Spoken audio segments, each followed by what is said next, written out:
আসসালামু আলাইকুম, কেমন আছেন সবাই?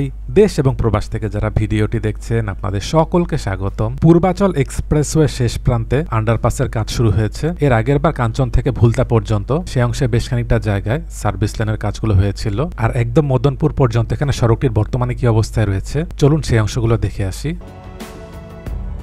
এটি হচ্ছে পূর্বাচল এক্সপ্রেসওয়েটির শেষ প্রান্ত। এবার যখন এখানে এসেছিলাম তখন দেখতে পেয়েছি আন্ডারপাসের কাজ শুরু হয়েছে। সড়কের এই ডান পাশটি চলে গেছে গাজীপুরের ভোগরাতে, আর পেছনের অংশটি চলে গেছে কাঞ্চন সেতুর দিকে। এখানে যে ডিভাইডার ছিল এটি দেখা যাচ্ছে ভেঙে ফেলা হয়েছে, যারা কাঞ্চন সেতুর দিকে যাবে তাদের জন্য। বাম পাশে নতুন করে সড়কের কাজ চলছে, আর এই স্থানটিতেই হচ্ছে আন্ডারপাস। এটি হচ্ছে যারা কাঞ্চন সেতুর দিক থেকে এসে ঢাকা বাইপাস হয়ে পূর্বাচল 4 নম্বর সেক্টর, মীরের বাজার, ভোগরার দিকে যাবে তাদের জন্য। সেতু থেকে নেমে ডান পাশের এখানে নতুন সড়ক হচ্ছে, সেটি এই আন্ডারপাসের এই অংশে সংযুক্ত হবে। বাম পাশটি চলে গেছে পূর্বাচল 4 নম্বর সেক্টর বাণিজ্য মেলার স্থানে। এখান থেকে গাজীপুরের ভোগরা পর্যন্ত পুরো অংশে সড়কটির বর্তমানে কি অবস্থায় রয়েছে সেটির একটি ভিডিও দিয়েছিলাম। যারা সেই ভিডিওটি দেখেননি সেটির লিংক নিচে ডেসক্রিপশনে দিয়ে দিচ্ছি, সেখানে পেয়ে যাবেন।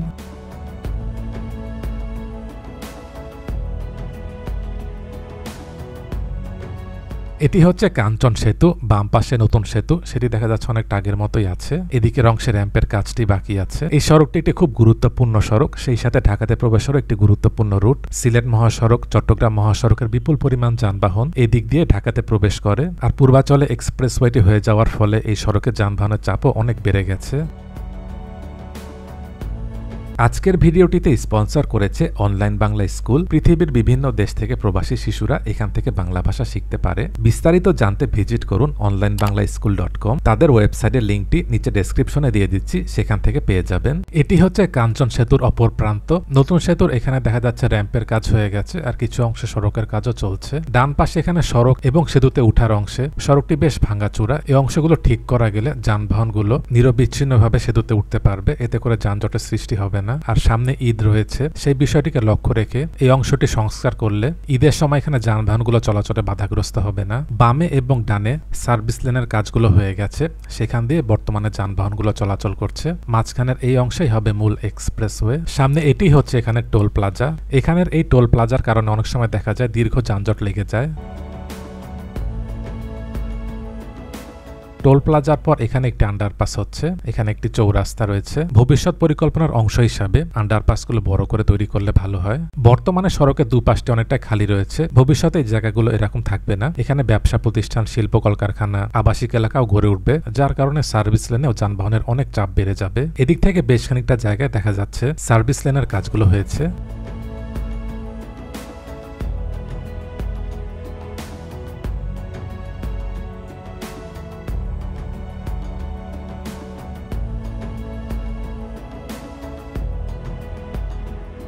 এখানেও আরেকটি আন্ডারপাস হচ্ছে। বাম পাশের সড়কটি সনপাড়া হয়ে সিলেট মহাসড়কের দিকে গেছে। আন্ডারপাসগুলো একদম চৌরাস্তা বরাবর না করে একটু সামনে পিছে করলে তাহলে চৌরাস্তার অংশে যানজটের সৃষ্টি হবে না।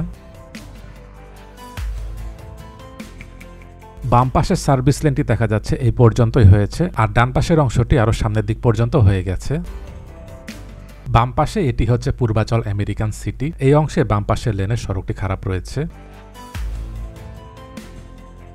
এখান থেকে বাম পাশের অংশে সার্ভিস লেন দেখা যাচ্ছে হয়েছে। সার্ভিস লেনটি খুব বেশি প্রশস্ত না। সার্ভিস লেনে কোনো ট্রাক প্রবেশ করলে সেটিকে ওভারটেক করা যায় না। অনেক সময় দেখা যায় পণ্যবাহী ধীরগতির ট্রাক চলাচল করলে সেই ট্রাকের গতির সাথে পিছনের সকল যানবাহনকে সেই গতিতেই চলতে হয়।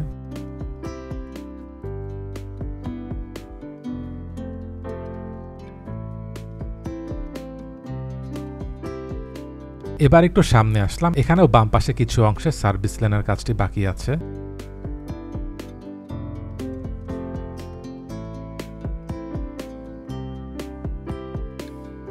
একটু সামনে আসার পর এদিকের অংশেও দেখা যাচ্ছে সার্ভিস লেনের কাজগুলো হয়েছে।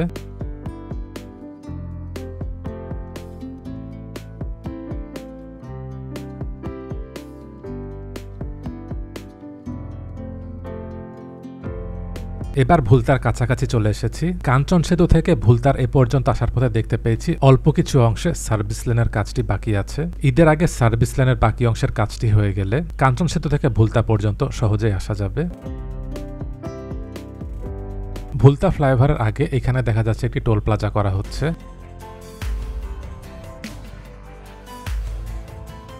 এবার ভুলতার স্থানে চলে এসেছি। এখানে সড়কের ডান পাশটি চলে গেছে কাঁচপুর, ড্যামরা, যাত্রাবাড়িতে, বাম পাশটি চলে গেছে নরসিংদী হয়ে সিলেটের দিকে, আর একদম সোজা চলে গিয়েছে মদনপুরে। সেখানে ঢাকা চট্টগ্রাম মহাসড়কের সাথে এই সড়কটি সংযুক্ত হচ্ছে।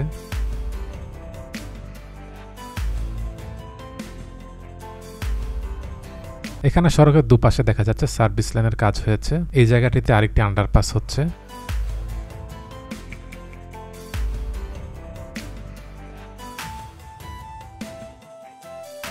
এই জায়গাতেও আরেকটি টোল প্লাজা হবে। টোল প্লাজার জন্য কাজ শুরু হয়েছে। এখানে আসার পথে দেখতে পেলাম ভুলতার দুদিকেই টোল প্লাজা থাকছে।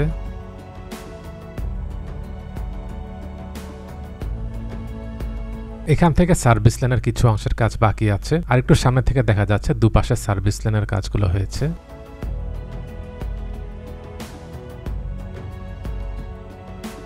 এখান দিয়ে যাওয়ার পথে দেখতে পেলাম এদিকেও বেশ খানিকটা জায়গায় সার্ভিস লেনের কাজগুলো হয়েছে এবং সেখান দিয়ে যানবাহনগুলো চলাচল করছে।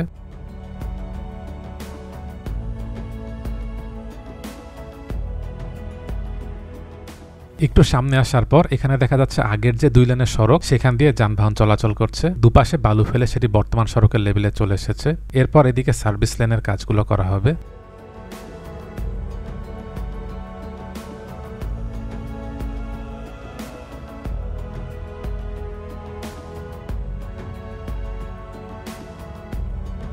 সামনে সড়কের বাম পাশটি চলে গেছে 2500 আর ডান পাশটি চলে গেছে মদনপুর।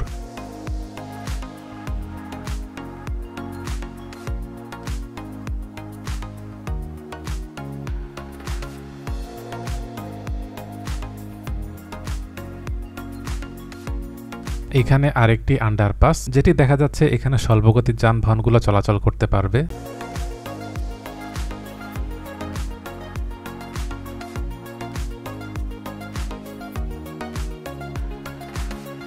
এবার নয়াপুর বাজারের স্থানে চলে এসেছি। এখানেও একটি চৌরাস্তা রয়েছে। ব্যাটারি চালিত যানবাহনগুলো যত্রতত্র দাঁড়ানো এবং রাস্তা পারাপারের কারণে অনেক সময় দেখা যায় এখানে ভয়াবহ যানজটের সৃষ্টি হয়।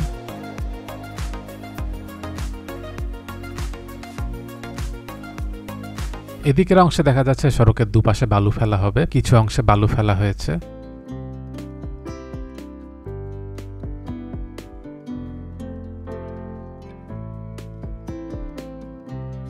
এবার মদনপুরের স্থানে চলে এসেছি। কাঞ্চন সেতু থেকে এই পর্যন্ত আসার পথে দেখতে পেয়েছি কাঞ্চন সেতু থেকে ভুলতা পর্যন্ত সেখানে বেশিরভাগ অংশে সার্ভিস লেনের কাজগুলো হয়েছে, এখনো কিছু কাজ বাকি আছে। আর ভুলতার পর থেকে সড়কের যে অংশটি 2500 গেছে সেই পর্যন্ত কিছু অংশে সার্ভিস লেন হয়েছে এবং বাকি অংশে সার্ভিস লেনের জন্য দুপাশে যে বালু ফেলা হয়েছিল সেটি বর্তমান সড়কের লেভেলে এসেছে। আর মিরারটেক বাজার থেকে মদনপুরের এই পর্যন্ত কিছু অংশে দুপাশে বালু ফেলা হয়েছে আর কিছু অংশে এখনো সেভাবে কাজ শুরু হয়নি। মোড়ের এই স্থানটিতে বাজার, এখানেও এখনো সেভাবে কাজ শুরু হয়নি। সামনে সড়কের বাম পাশটি চলে গেছে কুমিল্লা চট্টগ্রামের দিকে, আর ডান পাশটি চলে গেছে কাঁচপুর, আর একদম সোজা চলে গিয়েছে মুন্সিগঞ্জে। এই বাইপাস এক্সপ্রেসওয়ের কাজটি গাজীপুরের ভোগরাত থেকে শুরু হয়ে মদনপুরের এখানে এসে শেষ হচ্ছে। এটি দৈর্ঘ্য 48 কিলোমিটার।